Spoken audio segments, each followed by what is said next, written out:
মাগরিবার নমাজের পরেও আমরা কোনো জায়গায় মাইক চালু দিই না। মাগরিবার নমাজের পরে কিছু মানুষ নমাজের হইন বাড়িয়ে করে মা বইনকলে আবো নমাজ পড়ায়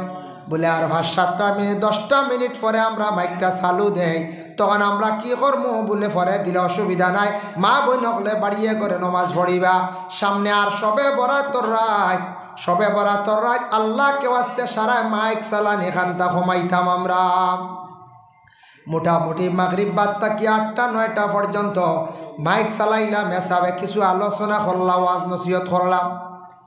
মেসাবে ফজিলত হইয়া দিলা নমাজর বিভিন্ন নমাজর বা বিভিন্ন তসবিহ জিকির আজকারের ফজিলতগুলা হইলা। পরে মাইক বন্ধ করিলা কোয়া অন্য মানুষের ইবাদতের মধ্যে কি করতা না, ডিস্টার্ব দিতা না। আমরার দেশ শোনা যে 1টা-12টার সময় গজল গাওয়া শুরু করে দিছন, আর 1টা বা 1:30 তাকিয়া মাইক চালু দিয়া যেমনে জিকির করা আরম্ভ করেন, সেও তাজুদ পড়তে আসলা সলাতুত তসবিহ নমাজ বাফর ক্ষমতাও নাই, পড়া যায় না। ও জিকির করতে আর মাইক বন্ধ কর না, মাইকও বড়ি হাঁটাই লিত্রা ইয়া আল্লাহ মেসাব মাইকও দৌ দগ্ন মসজিদ তো কিজা শুরু হয়েছে দেখাইনি, মাইক দেও হইয়াও শুরু করে দিলে উত্তর মসজিদ। কিন্তু হাজার হাজার শত শত মানুষের তাজুদর নমাজও বেড়া লাগাইতরা, সলাতুত তসবিহ নমাজও বেড়া লাগাইতরা, অন্যান্য নওয়াফিল নমাজও বেড়া লাগাইতরা। আল্লাহকেও আসতে সবে বরাতর রাত মাইকটা চালু হম করেন জানি, সবে কদরের রাত, সবে বরাতর রাত, আগামী মেরাজের রাত আমরা এটা বিবেচনা করতাম, অন্যর ডিস্টার্ব দিতাম না, অন্য খেউরের ক্ষতি করতাম না। এটা আমরা খেয়াল করতাম না, না কোন যায় খেয়াল করতাম, এটা ব্যাপারে খুব সচেতন থাকতাম, অন্য মানুষের কষ্ট দিতাম না। জিপি প্রেসিডেন্ট চাবাইছে না, চেয়ারম্যান চাবাই দিলাপ কা তান্ডে এক বক্তব্য না, কত সময় বইতা না হরিলাপ দিলাপ কা মাইক ইলা ইলা হয় না বয়ানোর মাঝে না, অসুবিধা আমি এমএলএ সাবরে দিলাইছি। ও সামনে এখন আমরা জেলা পরিষদ চেয়ারম্যানের প্রতিনিধি তাইবা হাজির। ওয়া সাল্লাল্লাহু আলা সাইয়্যিদিনা ওয়া মাওলানা মুহাম্মদ ওয়া আলা আলিহি ওয়া আসহাবিহি ওয়া সাল্লাম। তো যাক, বিশেষ করে আমরা মসজিদের গুরুত্ব নিয়ে আমার হওয়া হইল যে আলোচনা করলাম। এখন আমরা মসজিদ চালাইতে হইলে মসজিদের একটা কমিটি থাকে না, আর মসজিদের মেইন হইলা গিয়া নমাজ পড়ানেওয়ালা ইমাম। মসজিদের ইমাম যে ইমাম বাদশাহ লাগান থাকতা, ইমাম হইলা গিয়া সর্দার, তান পিছনে আমরা কি করি, ইক্তেদা করি। তান পিছনে আমরা মুক্তদি হলে ইক্তেদা করি, আমরা হাড়াই ইমাম সাহেব নমাজ পড়াই। ইমাম ছাড়া আমরা অন্য কেউ নমাজ পড়াইতাম ভার মনে বলে জিও ভার বা ভারতার এখানে ইমাম সাহেবর অনুপস্থিতি। এমনিও জমাতর সহিত 3 জন 60 জন 5 জন নমাজ একা পড়ার থাকি, জমাতর ফজিলত বেশ, আমরা জমাতর সহিত নমাজ পড়িতাম। এর মধ্যে তাকিয়া দেখতাম হার কিরাত সহি, যার কিরাত সহি এনরে আগে দিতা নমাজও মাসলই লগিয়া। খেয়াল করছেন নিবা, ও এন দ্বারা নমাজ হইব যা এর মধ্যে একজন খুব সুন্দর দেখাত, কিন্তু কিরাত সহি নাই, মাসলই লো এনরে আগে দিতাই না, কিরাত সহি। মনে করো একজনের শরীর কাপড় সুন্দর লাগায়, দাড়িও আছে, মানুষও দেখতে সুন্দর, এই মানুষ আগে দিলে বা দেখতে মেসাবল লাগান লাগে, কিন্তু কোরআন যদি গলত এই না, খেরর যদি দাড়ি নাইও শার্ট প্যান্ট লাগাই তবুও ওইতে এনের আগে দেও কোরআন সহি। নমাজর লাগি কিরাত শুদ্ধ হইতো, নমাজর লাগি শর্ত হইল গিয়া কিরাত সহি, কিরাত ভুল হইতো না, কোরআন শরীফ গলত হইতো না, ভুল হইতো না, কোরআন শুদ্ধ করিয়া আমরা নমাজ পড়ার চেষ্টা করতাম আমরার জীবনে।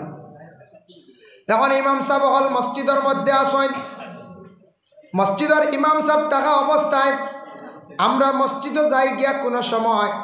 ইমাম সাহেব ইজাজত দিছেন না, আর একটা আমরা বেয়াদবি করি। ইমাম সাহেব এখন জমাতর টাইম হয়ে গেছে গিয়া, তার মুসল্লার মধ্যে গিয়া তার খাড়া হইছেন না, ইজাজত দিছেন না, আমরা ব্যক্তিগত একামত দেওয়া আমরা অনেক সময় শুরু করিলাই। ইমাম সাহেব হইতা একামত দেও আরম্ভ করো, তাই পুরা রেডি, ও আমরা একামত দিতাম। একামতর মাসলা আছে, আমরা হাঁটি হাঁটি একামত দিই। একামত দিতে খানো হাত দেওয়া লাগে না, হাত ছাড়া অবস্থায় আমরা হাত ছাড়িয়া এক জায়গার মধ্যে দাঁড়াইতো অবস্থায় আপনি একামত দিদা।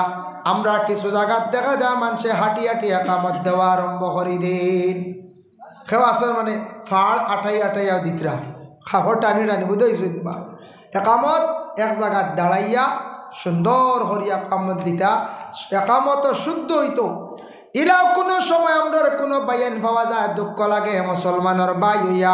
বলে বাইরে এখন জমাতে চলো নমাজ গান্ধা পড়িলাই আমার বাইন তোর মধ্যে হঠাৎ দেখবা এক দুইজনে ঠেলা ঠেলি হড্ডা কত বাইয়ান আছি আমরা একামত দেওয়া আবহনো জানি না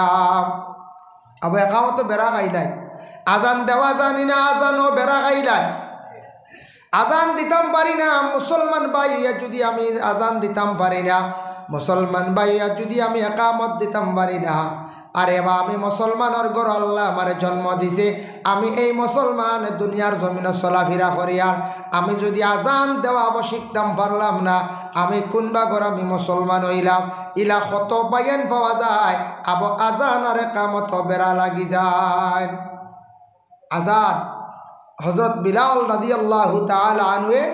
আজান দিতা তান গলার কণ্ঠরে আল্লাহ এত বেশি সুন্দর দান হসলা হজরত বিলালে আজান দিতা বিলালর আজান শুনিয়া আরবর মানুষ মুগ্ধ হয়ে দিতা যে বিলালর কত সুন্দর আজান এর লাগি মসজিদে তো আজান হওয়ার সাথে সাথে মানুষ নমাজের দিকে অগ্রসর হইতো আজানও একটা আকর্ষণ থাকতো মুয়াজ্জিনে আজান দেওয়ার লগে লগে মানুষের একটা আকর্ষণ আই যেত মসজিদের দিকে অটোমেটিক আগুয়াই যেত আল্লাহর বন্দেগান হযরতে আলী রাদিয়াল্লাহু তাআলা আনহুরে যে হত্যা করলো যে মারলো আব্দুর রহমান ইবনে মুলজিমে মারছে আলীর মধ্যে একটা আদত আসলো আলী অন্ধকারের সময় মসজিদের দিকে তাই খুব বেশি যাইতা তারা পরামর্শ করি কইলা আলীরে যদি মারতে চাও একমাত্র আলীরে মারতে হইলে একটা সুযোগ আছে তার সকালবেলা খুব ফজর অন্ধকার থাকতে থাকতে হজরতে আলী মসজিদের মধ্যে তাই যায় মুলজিমে কি করলো একটা সুযোগ লই নিল আলী মসজিদের মধ্যে যাওয়ার সময় হজরতে আলীর উপরে আঘাত করলো আলীরে গাইলা করিল হজরতে আলীর কতবালা আদর্শ আসলো কতবালা তার আমল আসলো তার ফজরের নমাজ মসজিদে যাইতে সময় হজরতে আলী কিলা যাইতা অন্ধকার আত্মিলা তাই নমাজ যাইতা গিয়া বুধবাইতরা ভাই মুসলমান এর লাগি বিশেষ করিয়া মসজিদে যাই আমরা নমাজ পড়ি ইমাম সাহেব নমাজও খাড়াইবার সময় কইলা তুমি তান সফ সোজা করিলাও সফ সোজার অর্ডার দেন বলে এখানে এইটা ইমাম সাহেবের উপরে দায়িত্ব সফ সোজা আমরা করিয়া খাড়াইতাম যদি কোনো সফ বিছানি হয়ে যায় তাহলে তো অসুবিধা নাই অতএব মসজিদের মধ্যে একটা চিহ্ন থাকে টাইলস দিয়াও এমনি সুতা দিয়াও আমরা সুতা যদি খাড়া হইয়া সফটা আমরা সোজা করিলাই এর মধ্যে সুতাও আছে সফও আছে বিছাই এরপর আমরা অনেক বাইনতে সফ দেখবাই বেখা করিলাই সব বেখা কিলা করে জানুননি আমরা সোজা করতাম সফ খাড়া হইতে সময় ফাও কোন পাখির পয়লা সোজা করতাম মুরা সোজা করতাম ফিস বাজু সোজা হইতো আগে সামনের আঙ্গুল দি সোজা নাই মুরা সুন্দর করিয়া দাগে সারাই যদি তখন রাসূলুল্লাহ সাহাবায়ে কেরাম ওগুলোরে সফ বান্ধাইয়া সফ ফিসে দিয়া তীর সারছ যে সফর বারোই বা তীর ঢুকিছিল সুবহানাল্লাহ বুধবাইতরা মানে ওলা মানে সফ সোজার গুরুত্ব দেখাইছ যার লাগি মসজিদের নমাজও সফটা আমরা কি হইতো সোজা হইতো খেয়াল করবা সারা এটা ইমাম সাহেব বলে হয় কিন্তু প্রায় জায়গাত দেখা যায় সব বেখা হয়ে যায় গিয়া সফরে সোজা রাখার চেষ্টা কর মসজিদের মধ্যে কোনো সময় নমাজও দেখবা ছোট বাচ্চাইতে বেড়াচেরা করডা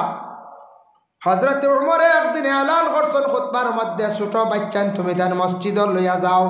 আর একদিন আবার মানা করছেন ছোট বাচ্চান মসজিদ নিও না খেনে কইলাম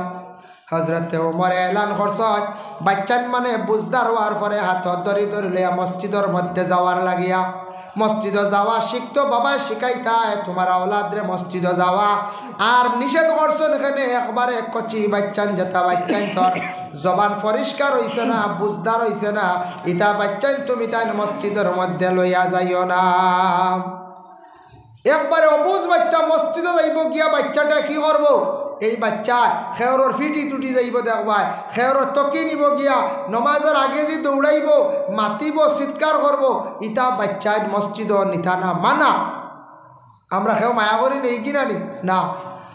সকালবেলা সবাই বক্তব্যের মধ্যে বলা অবুজ বাচ্চা আমাদের দেশ একবারে বেবুজ বাচ্চা দুধর বাচ্চা বয়স হয়েছে 1.5 থেকে 2 বছর বা 2.5 বছর আবো ফড়া কি জিনিস বুঝের না ও বাচ্চারে মায় কি করলা বাবায় মসজিদ নিয়া দিলাইলা এই বাচ্চাটারে ফড়াইতে গিয়া মেসাবে বড় কষ্ট করন ও বাচ্চার কারণে আরো কত বাচ্চা তোর ফড়া নষ্ট হয় এর লাগে আমরা এটা বিবেচনা করতাম আল্লাহ কে আসতে দয়া করিয়া ইতা বাচ্চাইন ধরে সকালবেলা মসজিদও দিবা না ইতা বাচ্চাইন তোর কারণে ইমাম সাহেবের বড় কষ্ট হয় বাকি আরো কিছু বাচ্চাইন তোর জীবনে বড় কষ্ট হয় যার জন্য আল্লাহর বান্দেগার মসজিদ একমাত্র সজদা দেওয়ার স্থান মসজিদ হইল গিয়া নমাজ পড়ার জায়গা মসজিদ হইয়া থাকছে গিয়া শান্তির জায়গা মসজিদ গিয়া দোয়া করলে দোয়া কবুল হয় এর লাগি মসজিদের প্রতি দিলি মোহাব্বত খান দ্বারা হোক ইলা আমাদের দেশে মানুষ পাইবা মহল্লার মসজিদ যেখান আছে সারা বৎসরেও দেখবা 1 দিন সবে বরাত বা সবে কদর মসজিদও যান আর সারা বৎসর মসজিদর লাগি সম্পর্ক নাই ইলা আমরা কিছু বারোই যাই মহল্লার মানুষ সচেতন তখন ইলা কোনো মহল্লা এক মহল্লার হামসার মানুষে অর্ডার করছেন আমরার মসজিদের এরিয়ার ভিতরে যদি খবরের যদি গরু ছাগল যদি ঢুকন তাহলে 50 টাকা জরিমানা ইলা আইন করন না নি কোনো সময় আইন করন 50 টাকা জরিমানা যদি এরিয়ার ভিতরে গরু ছাগল যদি ঢুকন আইন করছে তো ও মহল্লার এক মানুষ বিলকুল মসজিদও নমাজও যাই না আখতে একদিন আল্লাহর কি হুকুম টান গরু গুগে হামাই গেছে মসজিদের এরিয়াত মানছে গরু বান্ধিয়া রাখছেন কইছেন আইস তো মসজিদ আইবা বুঝাইছেন হাসাও মালিক আইসে আইয়া 50 টাকা লইয়া আইয়া কইছে বা আমার গরু দেওয়ার 50 না মানছে কইলাও দেখে আও বলে না আমি আইতাম না বলে মসজিদের এরিয়ার ভিতরে আইলে কিতা অসুবিধা বলে না আমি যাইতাম না বলে খেনে তুমি যাইতাই না খেনে তুমি এরিয়ার ভিতরে ঢুকতাই না বলে একটা গরু হাইওয়ানে বুঝছে না তারপরে তার উপরে 50 টাকা জরিমানা আমি বুঝছি গতিকে মসজিদের এরিয়াত ফাড়াও মারি না বুঝাইছি বুঝছি গতিকে ফাড়াও মারি না হাইওয়ানে বুঝছে না এর পরে 50 বুঝছি গতিকে রা বুঝবাইতে রানি কি জাত মাত একবারে মসজিদের লাগি সম্পর্কও নাই একবারে মসজিদে যাওয়া নাই জুমা আইলো কিতার লাগি জুমা শব্দ আইছে জমাত থাকি জমা সপ্তাহবারে প্রত্যেক মহল্লার মানুষ জুমাত মানে মসজিদে গিয়ে জমা হওয়া এর লাগি জুমা সব সপ্তাহে একদিন জমা হইতে সপ্তাহ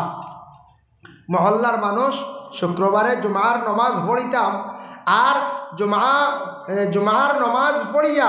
আমরা দোয়া করিয়া যাইতাম আর ও যেন আমি 10 টাকা 20 টাকার মাত মাতিছি অগুন্তা হাস করি সারা আমল করক